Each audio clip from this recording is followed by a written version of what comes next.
escucháis?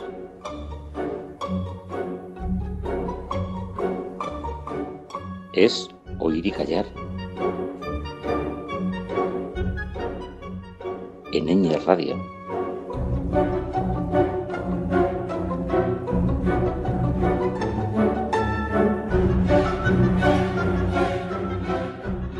Hola a todas y a todos, aquí estamos una semana más, los de siempre, de Oír y Callar, es decir, Julia en la mesa de sonido y Fernando al micrófono, los cuales os damos la bienvenida a este nuevo programa y a esta nueva sugerencia de música clásica que tenemos en Ñ Radio cada semana.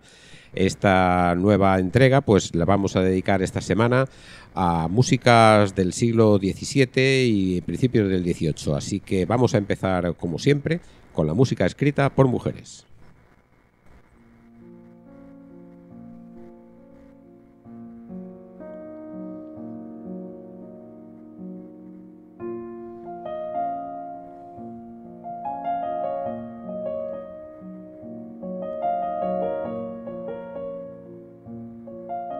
Y la mujer que vamos a recordar en el día de hoy es una mujer que ya conocemos en nuestra serie de programas, concretamente en el podcast número 21 de nuestra serie de programas. Cuando le dedicamos un programa al Renacimiento italiano, pues hablamos por primera vez de esta mujer. Su nombre es Francesca Caccini.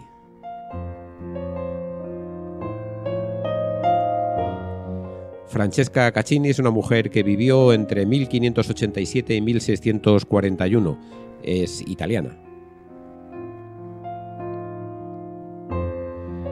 Perteneció a una familia de artistas florentinos. Su padre era cantante y compositor reconocido en la corte de los Medici y su madre también se dedicaba al canto. Por todo ello, Caccini no solamente recibió una educación musical, sino una educación humanista muy completa. Hay un testimonio de Cristofano Broncini, que es uno de los historiadores de la corte de los Medici, que habla así de ella, y abro comillas.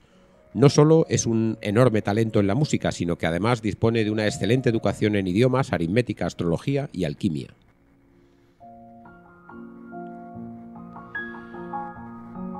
Recordamos que Francesca Caccini se considera la primera compositora de óperas y desde luego en el programa anterior donde pusimos por primera vez música de ella recordábamos por ejemplo la obertura y algún número de su ópera La Victoria de Ruggiero.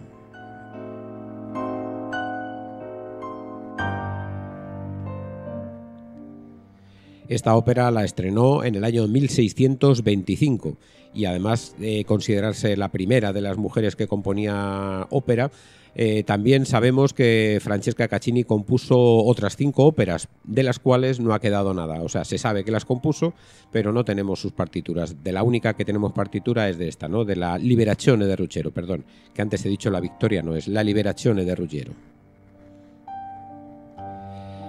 También sabemos que Francesca Caccini componía para la corte de los Medici y entonces pues sufría un poco pues los avatares de todos los artistas que estaban bajo una corte, y es que componían para el disfrute y para el gozo de la familia de la corte, pero no para el público en general. Así que Francesca Caccini pues tuvo esto, que sabemos que compuso muchísima música para esta corte y que esta música se quedaba solamente pues en los palacios de estos Medici. Así que no tenemos mucho de ella, pero sí que lo que tenemos es bueno, pues de gran calidad y por eso lo recordamos con reiteración. Sabemos que pudo escribir algunos libros en contra de la voluntad de la familia de los Medici porque de alguna manera, y lo abro comillas, se lo prohibieron, ¿no? Le prohibieron exportar fuera de la familia la música que Francesca Caccini hacía para ellos, pero bueno, de alguna manera pudo publicar un libro que se tituló El primo libro de la música. Este libro fue desde luego algo inaudito, algo que que estaba fuera de lo que era común, no solamente de las mujeres, sino también de los hombres que componían para las cortes, y podemos decir que también fue algo quizá milagroso, ¿no? El que hayamos podido tener parte de su música hoy en día, ¿no? Así que, bueno, pues esperamos ávidos la investigación de musicólogas y musicólogos que consigan descubrir músicas de Francesca Caccini por ahí en algún cajón, pues de estas partituras manuscritas que pasaban de mano en mano, porque ya decimos que la publicación de libros estaba muy complicada, ¿no? Para este tipo de artistas que, como decía, trabajan para una familia. Bueno, y así que vamos a escuchar dos obras más de lo que teníamos ya de Francesca Caccini, y vamos a oír dos canciones. En concreto, la primera, su título es O Ciome Belle.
La segunda canción que vamos a oír de Francesca Caccini tiene el título Chi amor sia nudo.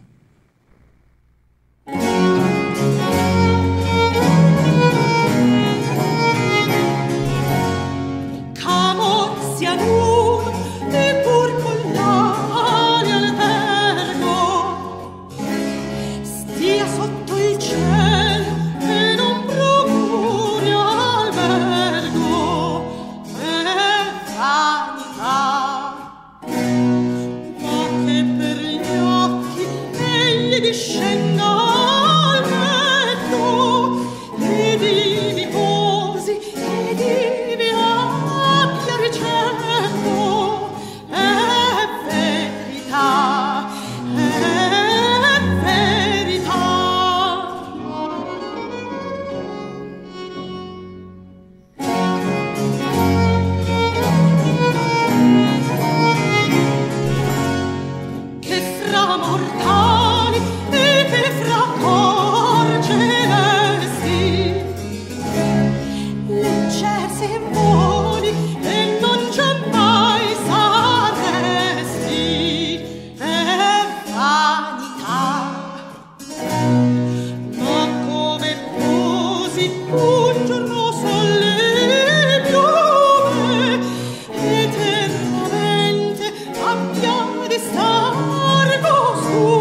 Y con estas dos canciones pues dejamos de momento la música de Francesca Caccini hasta la próxima vez que volvamos a tenerla en nuestro programa, que desde luego que seguiremos teniendo músicas de mujeres como ella. Y vamos a seguir un poco pues el hilo tanto histórico como geográfico. Nos vamos a seguir quedando en Italia y unos 40 y algo años después de la muerte de Francesca Caccini nacía allí en Nápoles un músico del que no hemos hablado todavía y que lo hablamos por primera vez. Su nombre, Domenico Scarlatti. Así que la segunda parte del programa oímos músicas suyas.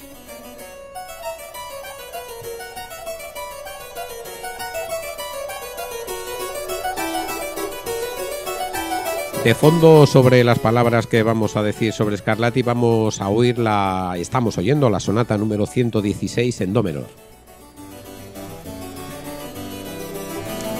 Domenico Scarlatti, como decíamos, músico italiano, nacido en Nápoles en 1685. Vaya año, el mismo año en el que nacieron Juan Sebastián Bach y Händel.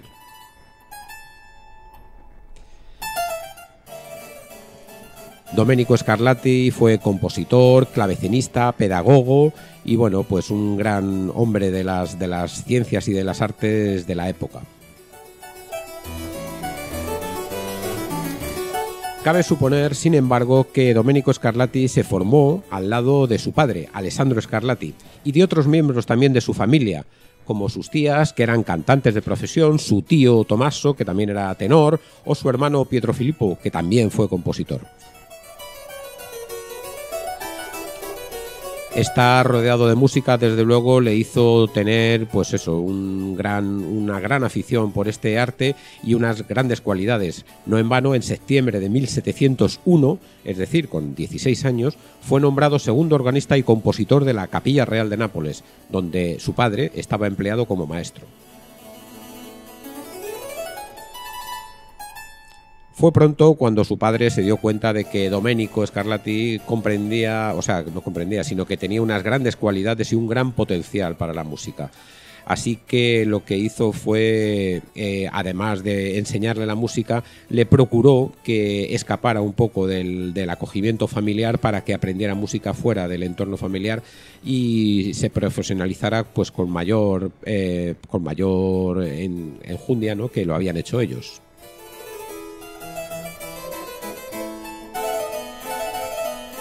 Así que en 1709 fue contratado para servir a la reina viuda de Polonia, María Cristina, que estaba exiliada en Roma. Allí empezó también a desarrollar su arte fuera del entorno familiar y en esa pequeña corte Scarlatti llegó a escribir al menos cantatas, oratorios y casi 7 óperas, todas ellas conocidas. Qué gran diferencia con la autora anterior, ¿verdad? Estas óperas de Scarlatti, que aunque son conocidas, no son representadas con asiduidad y prácticamente para el gran público e incluso para el público melómano no son muy conocidas, pero existen, es decir, sabemos que las partituras están allí. Las 5 óperas que compuso Francesca Caccini han desaparecido, ¿no? Qué gran contraste. Allí en Roma, Domenico Scarlatti fue nombrado también maestro de capilla de la Basílica Giulia y algún tiempo después pasó a trabajar como embajador de Portugal en el Vaticano, del Marqués de Fontes. Es en esta época cuando, aunque no está debidamente documentado y contrastado, pero hay una leyenda en la que se cree que tuvo lugar un mítico enfrentamiento musical entre Domenico Scarlatti y Händel, dos hombres que nacieron en el mismo año, aunque en ciudades diferentes, y de alguna forma se conocieron y tuvieron, bueno, pues como decíamos, un mítico enfrentamiento.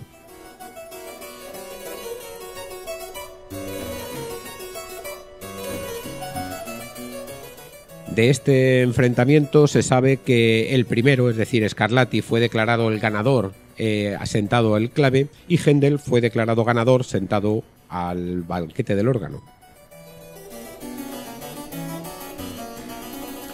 Tras una temporada de trabajo en el Teatro Italiano de Londres, pudo en 1719 viajar a Lisboa gracias a su relación con el mentado embajador portugués del Vaticano que habíamos dicho antes, ¿no? Y ingresó allí en Lisboa como director de la Capilla Real Portuguesa. Allí permaneció protegido por el monarca Juan V y fue maestro de música de la princesa María Bárbara de Braganza en Portugal, claro. Más adelante, en 1729, acompañó a Bárbara de Braganza a Sevilla, donde se iba a casar con el príncipe Fernando, que era heredero de la corona española y que reinaría en España como Fernando VI, perdón, que se iban a casar y que por ese motivo fue Domenico Scarlatti el que ingresó por primera vez en España. En el Alcázar de Sevilla permaneció 4 años como clavecinista y maestro de la princesa antes de que la corte se trasladara en Madrid a 1773. Es decir, pasó de Lisboa a Sevilla y de Sevilla a Madrid. También el paso por Madrid, que tuvo una previa estancia en los palacios de Aranjuez, pues data de la gran vinculación que existe de Domenico Scarlatti con la ciudad de Aranjuez y con España, que es donde prácticamente realizó toda la música que hoy conocemos y que hoy vamos a escuchar casi por entero, ¿no?, de Domenico Scarlatti, que son sonatas para clave. En la capital continuó instruyendo a la futura reina en calidad de músico de cámara, pero también ejerció de magisterio y de profesor, queremos decir, dentro de algunos músicos españoles que han sido de mucha fama, ¿no?, como por ejemplo de Antonio Soler, al cual le dedicamos también un programa hace algunos meses. En 1735 residía en una casa de noviciado de los jesuitas en la calle San Bernardo de Madrid y algunos años después en la calle Leganitos, donde seguramente ya no se mudó y murió allí, ¿no?, en la calle Leganitos. En ambos edificios donde se cree que estuvieron estas casas, pues hay sendas carteles, o como decir, son como estos baldosines, ¿no?, que ponen los ayuntamientos para recordar que allí vivió y que durante unos años vivió allí un personaje importante. Bueno, pues allí también está recordado, ¿no?, la estancia de Scarlatti en estas calles, ¿no?, en San Bernardo y en la calle Leganitos de Madrid. Bueno, y lo que vamos a hacer ya, mientras también os voy contando después algunas cosas más de Scarlatti, es empezar a oír su música. La música que vamos a oír de Scarlatti son sonatas para clave, ¿no?, que es su mayor legado. Tenía más de 500 sonatas para clave. Son sonatas que duran poco tiempo, entre 3 y 5 minutos, la mayor parte entre 2, 3 minutos y medio. Así que son sonatas cortas y que tienen sus características. Según vamos hablando de ellas, pues también iremos escuchando estas sonatas. La primera sonata que vamos a escuchar es la sonata 159, está en Do mayor y tiene forma de J.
Como he dicho antes, esta sonata que hemos escuchado tenía forma de J, y es que la selección de sonatas para clave que vamos a escuchar están sustentadas sobre la música popular que Domenico Scarlatti había escuchado tanto en Lisboa como en Sevilla y después en Madrid. Así que también diré, además del número de sonata que vamos a escuchar, diré también a qué forma de música popular se asemeja, ¿no? Ya que, como digo, prácticamente todas las sonatas están cimentadas, ¿no? Sobre estructuras populares, de música popular. Así que la siguiente sonata que vamos a escuchar es la número 105, está en sol mayor y tiene forma de jota y fandango.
El lugar que ocupa Domenico Scarlatti en la historia de la música es una posición intermedia entre el gran estilo contrapuntístico del barroco, por ejemplo de Johann Sebastian Bach, y un espíritu quizá más sencillo y ligero, y que dio paso al posterior estilo galante, ¿no? que lo llamamos así, y que desde luego pues fue el que también abrió las puertas al clasicismo.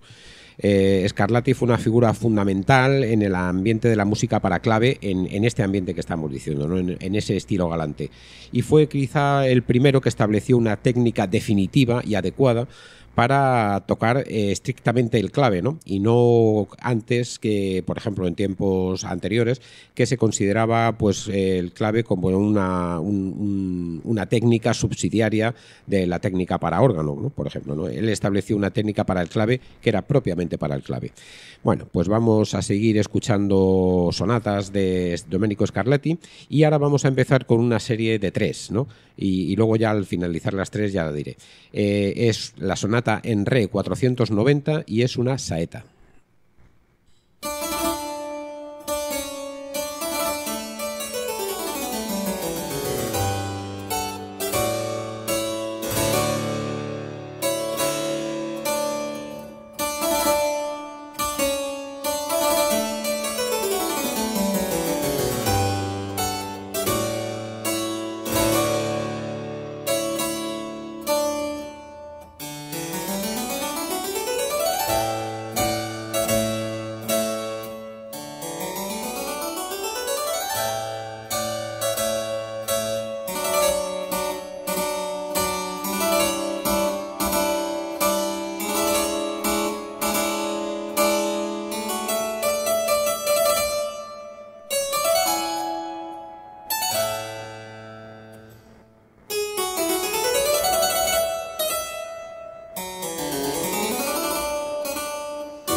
La segunda de esta serie de 3 sonatas de ambiente hispalense es la número 491, también está en re y está ambientada en una sevillana.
Y la tercera de este bloque de 3 también es una sonata en re, es la número 492 y es una bulería. Y este bloque de 3 lo llamamos así y son 3 sonatas en re, la 490, 91 y 92, y se le llama el tríptico de la Semana Santa porque es una saeta, sevillana y bulería.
Hemos dicho que Domenico Scarlatti escribió más de 500 sonatas y eso es mucho decir, pero claro, tampoco hemos dicho ningún número en concreto y es que no es fácil de decir.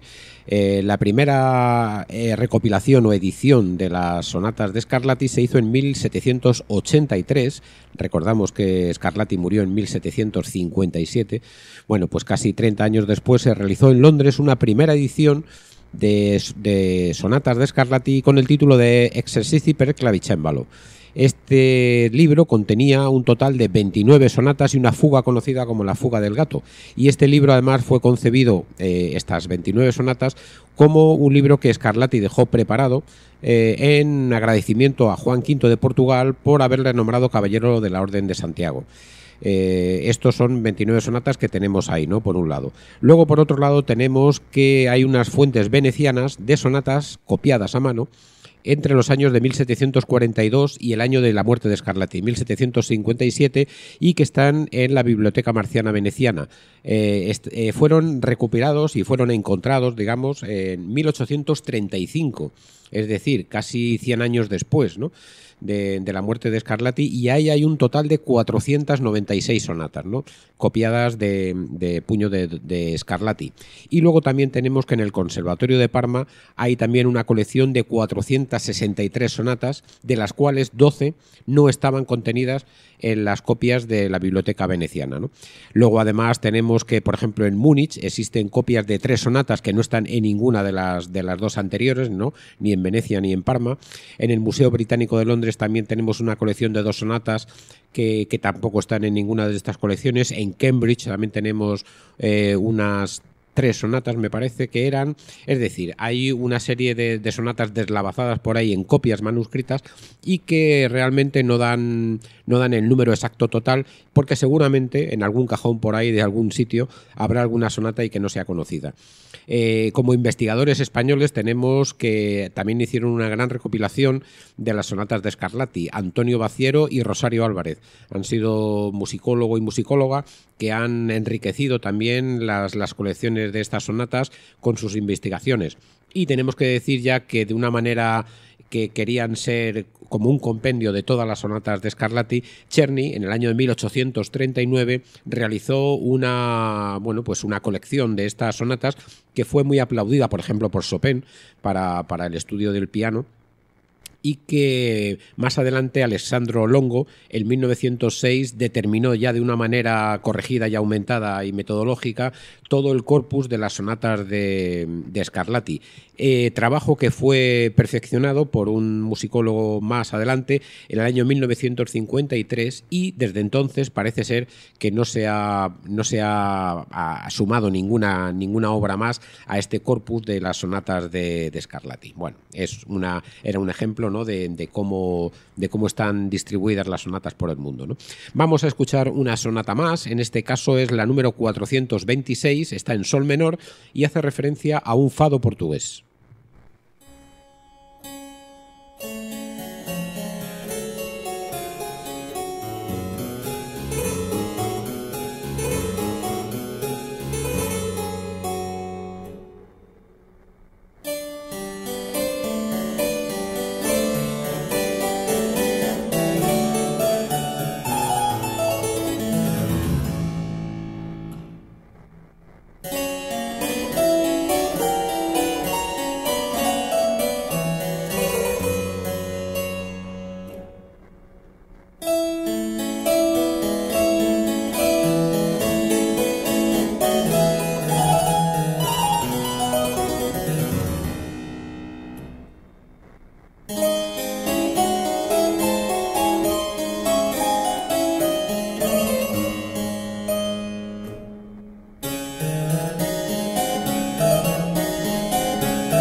aunque la mayor parte de las sonatas que estamos escuchando tienen un ritmo rápido, acelerado, vigoroso y muy vivaz, pues también hemos escuchado, por ejemplo, esta última, la 426, que tiene un aire más lento, ¿no? Que podríamos decir que es una sonata lenta, de la misma manera que la primera de las 3 del tríptico de la Semana Santa era una saeta, también tiene un aire más lento. Y es que los movimientos lentos de Scarlatti tenían una característica, y es que participaban de la estética del llamado estilo sentimental germano.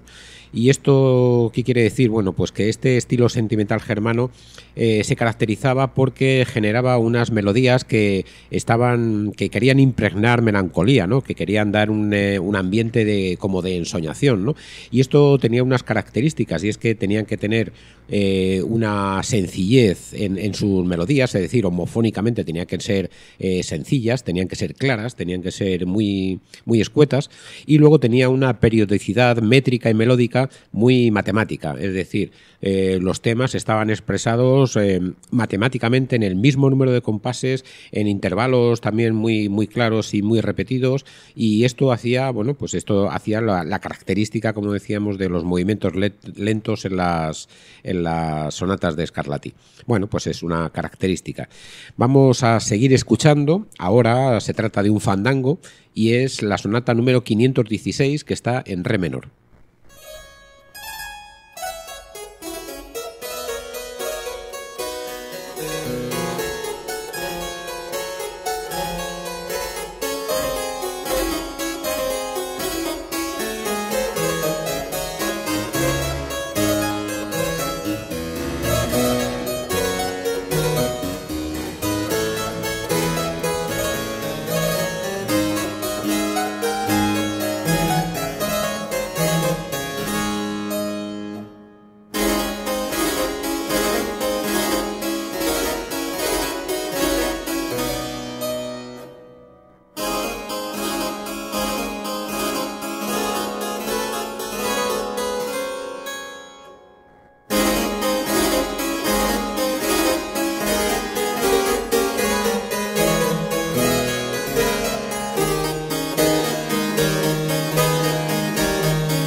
Hemos dicho antes, aunque de pasada, que las sonatas de Scarlatti son ejemplos y son partituras muy apreciadas por los técnicos y los estudiosos de la técnica del piano.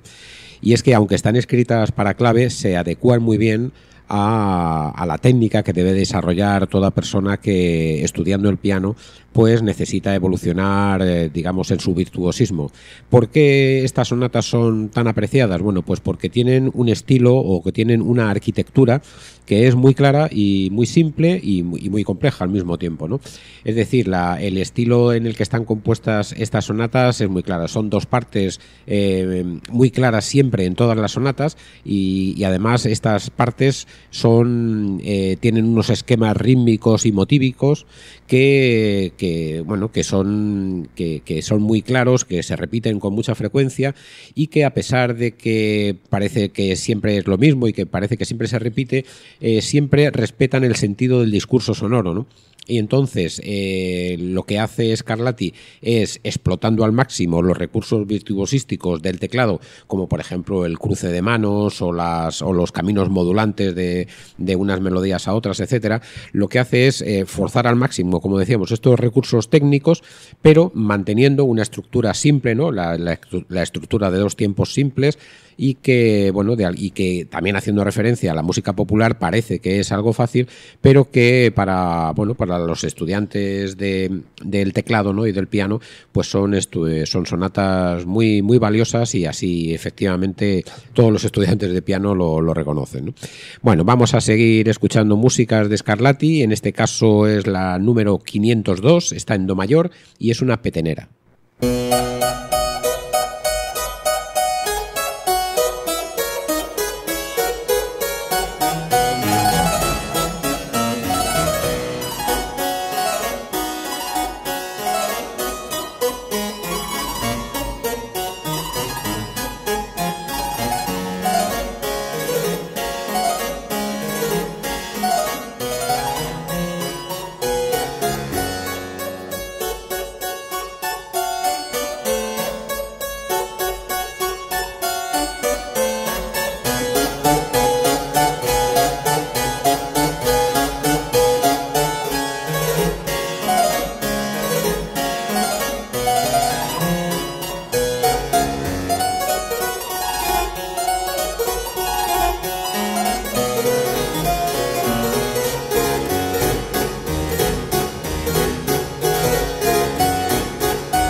La siguiente de las sonatas, vamos a abandonar el tema de la inspiración en la música popular, y es una sonata que está originada en la exposición de cromatismos. ¿Y qué son los cromatismos? Bueno, pues una escala cromática podríamos decir que es la sucesión de intervalos que están unos muy juntos a los otros, ¿no?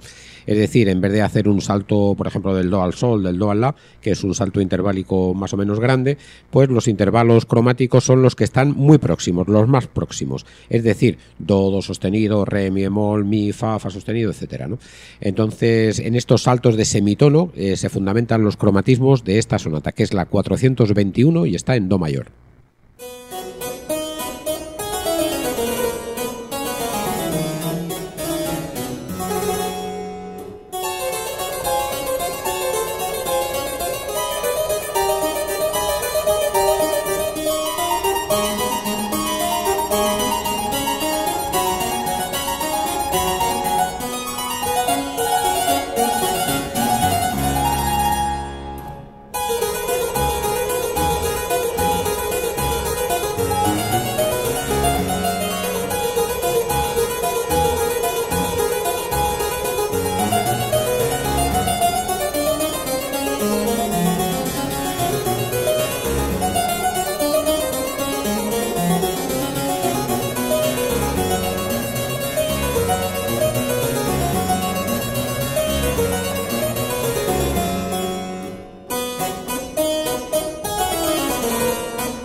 Y volvemos a la inspiración popular.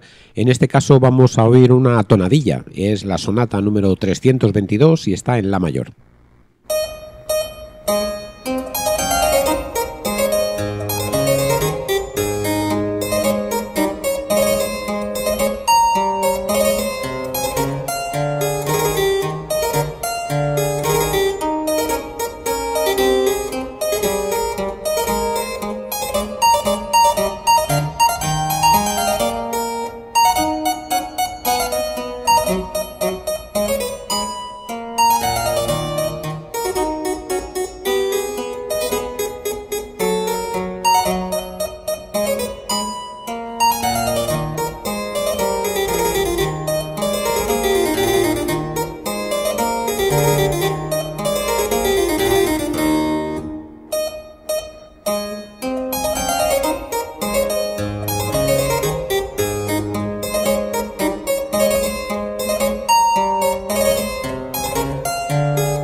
Y vamos a ir terminando ya con las sonatas para clave. En este caso vamos a oír un tango gaditano. Es la sonata número 450 y está en sol menor.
Y para terminar nuestro programa, la última sonata que vamos a escuchar es no interpretada al clave, sino interpretada al piano.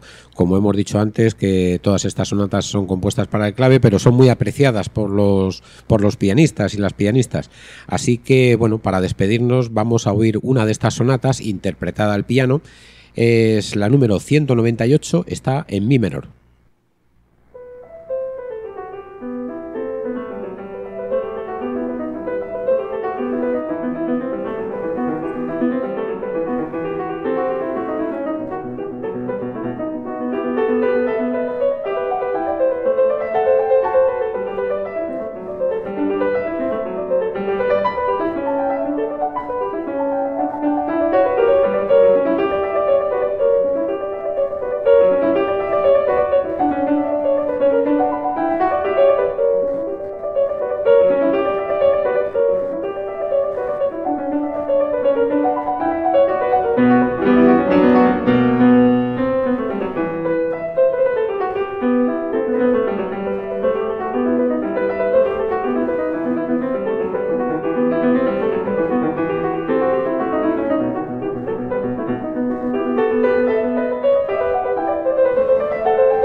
Y este ha sido el repaso que hemos hecho por las músicas tanto de Francesca Caccini como de Domenico Scarlatti.